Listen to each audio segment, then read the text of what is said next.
साथियों, छोटे किसानों को कम खर्च में बड़े और नए बाजार देने के लिए हमारी नीयत भी साफ है और हमारी नीति भी स्पष्ट है। हमने बजट में ही इससे जुड़ी महत्वपूर्ण घोषणाएं कर दी थी। पहली किसान रेल और दूसरी कृषि उड़ान।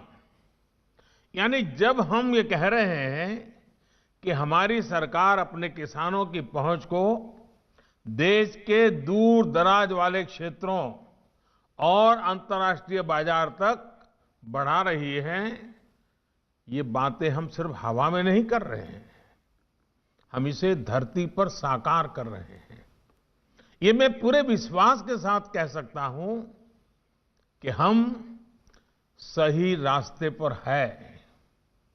साथियों, शुरुआत में किसान रेल साप्ताहिक थी। कुछ ही दिनों में ऐसी रेल की मांग इतनी बढ़ गई कि अब सप्ताह में 3 दिन ये रेल चलानी पड़ रही है।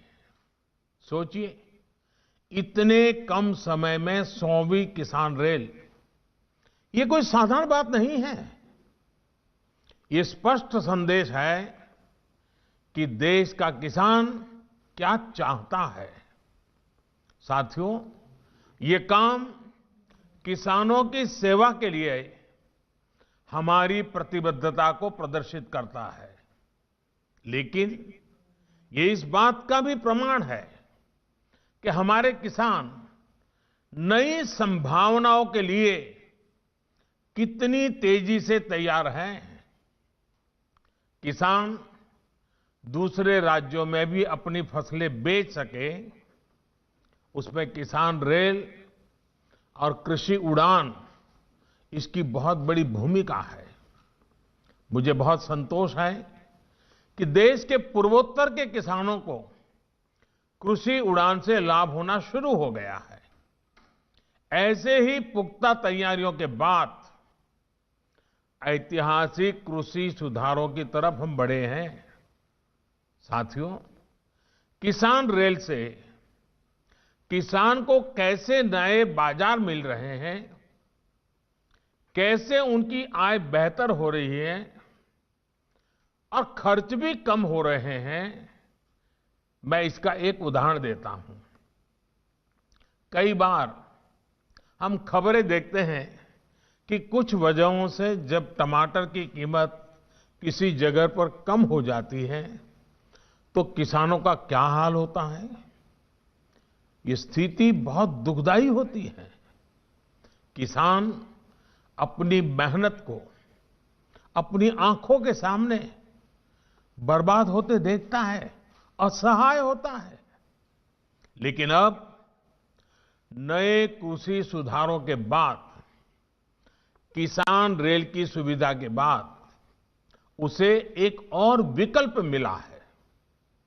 अब हमारा किसान अपनी उपज देश के उन हिस्सों तक पहुंचा सकता है जहां पर टमाटर की मांग ज्यादा है, जहां उसे बेहतर कीमत मिल सकती है। वो फलों और सब्जियों के ट्रांसपोर्ट पर सब्सिडी का भी लाभ ले सकता है। भाइयों और बहनों, किसान रेल की एक और खास बात है। ये किसान रेल एक प्रकार से चलता फिरता कोल्ड स्टोरेज भी है। यानी इसमें फल हो, सब्जी हो, दूध हो, मछली हो, यानी जो भी जल्दी खराब होने वाली चीजें हैं, वो पूरी सुरक्षा के साथ एक जगह से दूसरी जगह पहुंच रही है। पहले यही सामान किसान को सड़क के माध्यम से ट्रकों में भेजना पड़ता था। सड़क के रास्ते ट्रांसपोर्टेशन की अनेक समस्याएं हैं।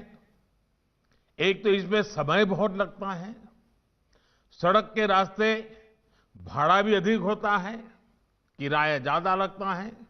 यानी गांव में उगाने वाला हो या फिर शहर में खाने वाला, दोनों को ये महंगा पड़ता है। अब जैसे आज ही जो ट्रेन पश्चिम बंगाल के लिए निकली है, इसमें महाराष्ट्र के अनार, अंगूर, संतरे और कस्टर्ड एप्पल जिसको